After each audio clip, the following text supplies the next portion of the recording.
নমস্কার বন্ধুরা, আজ মঙ্গলবার। সবাইকে সুপ্রভাত। আজ আমার কলেজের ফাউন্ডেশন ডে। তো সকাল সকাল তৈরি হয়ে আমি কলেজে চলে এসেছি।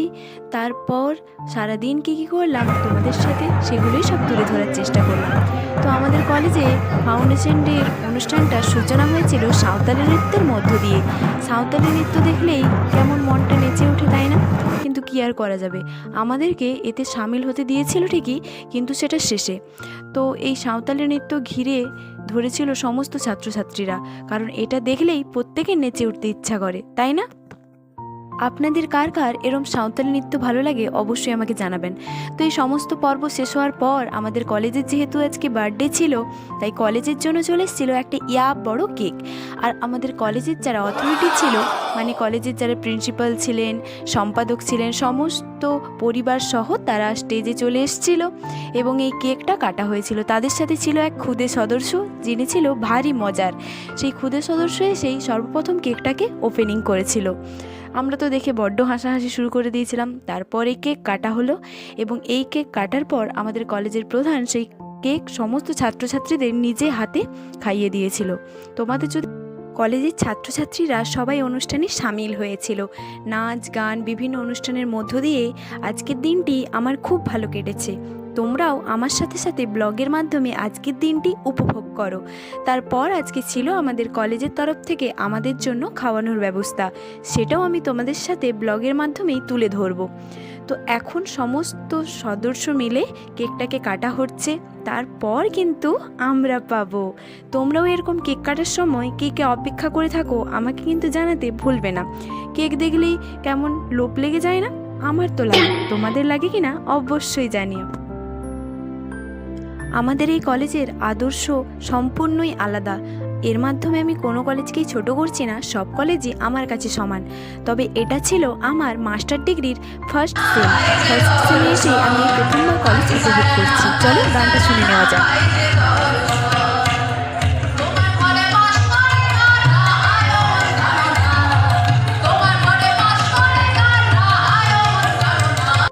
আহা, পুরো মনটা জুড়িয়ে গেল, তাই না? এরকম একটা আঞ্চলিক সঙ্গীত শুনতে কার না ভালো লাগে? আমার তো এই গানগুলো শুনতে ভীষণ ভালো লাগে, তোমাদেরও ভালো লাগে নিশ্চয়ই। তারপর আমি চলে এসেছিলাম খাবার লাইনে। ওরে বাপ, সে কি লাইন! বড় লাইন দেখে আমার পুরো মাথা ঘুরে যায় অবস্থা। তারপর আমি লাইনটা দেখতে দেখতে চলে গেলাম লাইনের শেষ প্রান্তে, কিন্তু লাইনটা আর শেষই হচ্ছে না। তো আমি লাইনের মাঝখানে যেতে না যেতেই দেখলাম আমার ডিপার্টমেন্টেরই আমার এক বান্ধবী লাইনে দাঁড়িয়ে আছে। কি আর করা যায়, ঠিক সুযোগ বুঝে তার পেছনেই দাঁড়িয়ে গেলাম খাবার নেওয়ার জন্য। কারণ এই লাইনের লাস্টে গিয়ে যদি আমি দাঁড়াতাম তাহলে আজকে হয়েই যেত, কারণ আমি তাহলে আর খাওয়ার নিয়ে খেয়ে শেষ করতে পারতাম না। এমনিতেও আমার প্রচণ্ড খিদা পেয়ে গেছিলো। তো বান্ধবী যাকে দেখতে পারছো, এই হচ্ছে আমার সেই সুনামধন্য বান্ধবী, যার জন্য কিনা আমি লাইনে দাঁড়াতে পেয়েছিলাম। উনি আমাকে দেখেই তো হেসে দিয়েছেন, কারণ বুঝতেই পেরেছিল আমি ওর পেছনে ঢোকারই ধান্দাটা করছি। তো আমি ঢোকার পর আমার সমস্ত সাঙ্গপাটি গিয়ে পরপর পেছনে দাঁড়িয়ে যায়, মানে আমাদের ডিপার্টমেন্টের সবাই। তো এনার বক্তব্য ছিল, দেখ কেউ যেন গালিফালি না দেয়। তো হ্যাঁ, ভালো বলতে হয় সমস্ত স্টুডেন্টদেরই, কারণ কেউ কোনো রকম কমেন্ট করেনি। আমিও ঠিক নির্দ্বিধায় দাঁড়িয়ে গিয়েছিলাম। আর আমার সাথে পেছনে যতগুলোকে দেখতে পারছো সবাই আমাদের ডিপার্টমেন্ট, সবাই আমার মতনই ফাঁকিবাজি করে লাইনে ঢুকেছে। সব কটা চিট করে লোকের আগে লাইনে দাঁড়িয়ে খাবার নিয়ে নিচ্ছে, তাই না? তো এসে গেছি লাইনের অনেক আগে, আর এদের হাতে যখনই খাওয়ার প্যাকেট দেখলাম খিদাটা যেন আরও 100 গুণ বেড়ে গেল। তার উপরে যখন দেখলাম বড় একটা নলেন গুড়ের রসগোল্লা, ব্যাস আমাকে আর ধরে কে। আমিও তাড়াতাড়ি করে লাইনে গিয়ে খাবার নেব উপক্রম করছি, তখনই দেখি ভেতরে সাপের মতো পেঁচিয়ে আরও বড় লাইন। ফাইনালি খাবারটা তো পেলাম। ফাইনালি গাইস, আমরা এতক্ষণ অপেক্ষার পরে যে টিফিন পেয়েছি, প্রচণ্ড খিদে লেগে গেছে। এখন প্রায় 2টোর মতো বাজে। তো এবার আমরা খেয়ে নেবো, চলো খেয়ে দিয়ে দেখা হচ্ছে।